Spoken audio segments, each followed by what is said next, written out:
All right, let's get into it. Every great DIY project, it really starts with a problem. And today's problem, it's a classic. You just run out of space.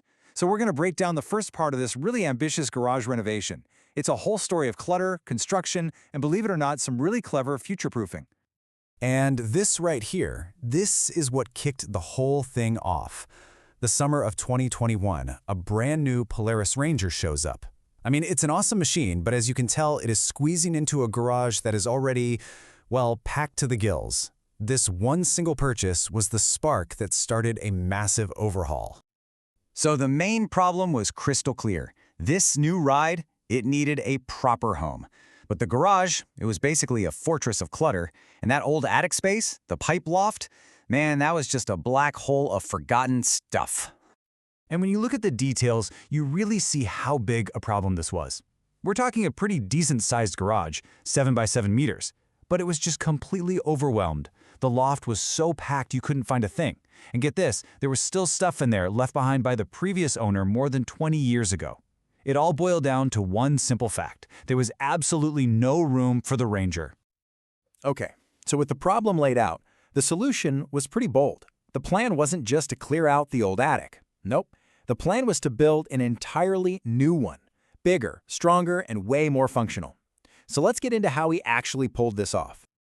Of course, almost every project like this starts with a trip to the hardware store. And here it is, the first haul of framing lumber and that Eco Villa cellulose wool insulation.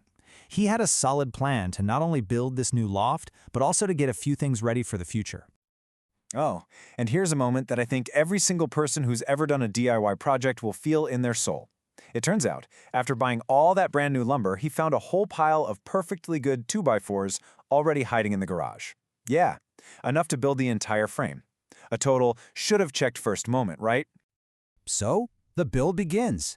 He started framing the new loft floor right on top of the old one, but he set it a little higher up so it wouldn't block the garage windows. And the backbone of this whole thing? A really sturdy 2x8-inch beam, supported by the posts that were already there, making sure this new floor could handle a serious amount of weight. And this was no simple platform either. This was a properly built multi-layered floor. First up, an air barrier paper went on the bottom. Then, a layer of plywood. After that, he filled it with 100 millimeters of insulation, and then finally capped the whole thing off with another layer of plywood on top. A proper job. So that first step was putting down this green Eco Villa air barrier paper on the underside of all the new joists. Now, this is a super important detail if you want to create a properly insulated space. It helps prevent all sorts of future problems with drafts and moisture. And once that insulation was packed in, the top layer of plywood went down. You can just see this new, clean, massive surface starting to take shape. And just like that, this chaotic space is starting to look like a genuinely usable attic. Now, with about half of the new loft floor built, it was time for a major turning point. It was time to get rid of the old, impractical structure once and for all. Man, what a difference. On the left, that's the before. The old loft just crammed with stuff. And on the right, that's the result of demolition. A huge pile of scrap wood, including those old, sketchy stairs. Now that is a satisfying sign of progress. And just to give you an idea of how much of an upgrade this was, the old stairs were described as insanely steep. Yeah, they might have saved a little bit of floor space, but climbing them was not only hard, it was actually dangerous. Tearing those out was a massive improvement for safety alone. And this is the payoff. With the old loft totally gone, the new floor could finally be finished, stretching across the entire width of the garage. I mean, just look at all that clean, usable storage space. It is a complete transformation. But he wasn't done yet. Oh no. The project didn't stop at the ceiling. The next phase was all about thinking ahead and getting the garage walls ready for whatever he might want to do with them in the future. Now, this might have you thinking, why on earth would you go to the trouble of putting 100 millimeters of insulation into a garage? I mean, it's not a heated living space, is it? Well, there was some very, very smart long-term thinking going on here. The whole answer, really, it just comes down to foresight. The idea was that one day he might want to create a semi-heated space, and doing the insulation now meant he wouldn't have to rip all the new wall panels off later to do it.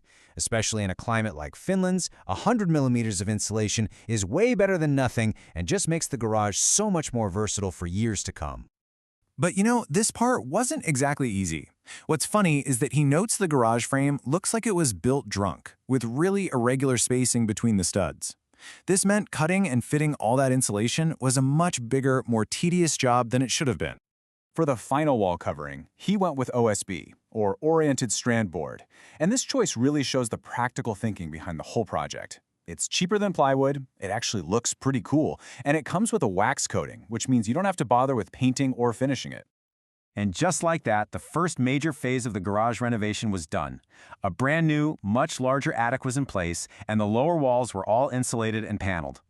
And get this, the pace of this project was just incredible. The new loft floor was completely done in only 3 weeks, and by the end of the second month, the lower walls were finished. Now remember, all of this was done just working on evenings and weekends. Pretty amazing. So, after 2 months of hard work, this is the result. Well, it's still a pretty chaotic workspace, let's be honest, but the core structure has been totally transformed. There's a much bigger attic for storage, and solid, insulated walls that are actually ready to have tools and shelves mounted on them. It is officially ready to be used. But just when you think he's crossing the finish line, we're left with this little teaser. If anyone thought everything was finished at this point, they were very much mistaken. So what's next?